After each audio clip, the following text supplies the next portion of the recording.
कधी कधी ना काही ठिकाणे फक्त दगडांनी बनलेली नसतात, तर ती इतिहास, संघर्ष आणि आठवणी जपून ठेवत असतात.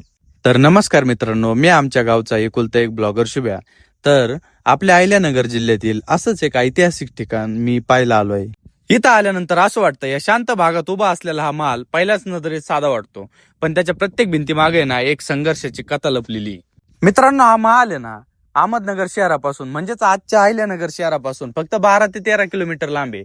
आणि ही जी वास्तू आहे ना, ही निजामशाही काळातील आहे ना एक महत्वाची वस्तू मानली जाते. आणि इथं आल्यानंतर आहे ना सगळ्यात भारी वाटतं ना ते पहिलं म्हणजे ना इथल्या शांत वातावरणामुळे, आणि इथल्या ज्या भिंती वगैरे आहे ना त्या जुन्या अनुभवाला आहे ना स्पर्श करून जातात.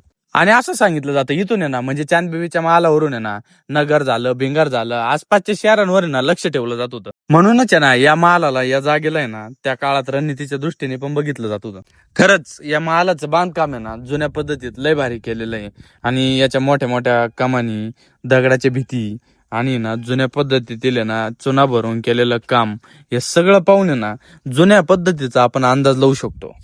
मग मी तिथून आहे ना वर जायला निघालो, आणि ना पायऱ्या पण आहे ना जसा माल आहे ना एकदम स्ट्रॉंग, तशाच पायऱ्या पण खूप मोठ्या मोठ्या, आणि ना जशाच्या तशाच अजून पण.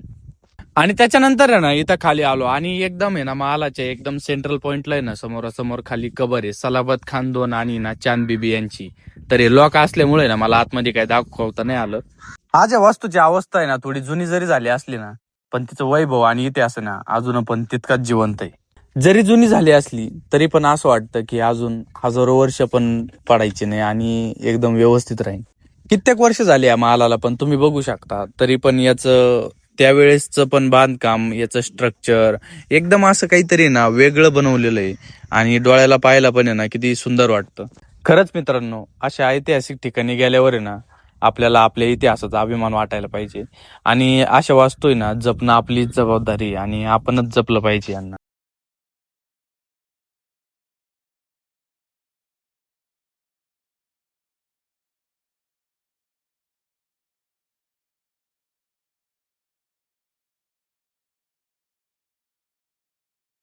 तर मित्रांनो, हा होता आपल्या आजच्या ब्लॉग मधला सुंदर प्रवास चांदबिबी महालाचा.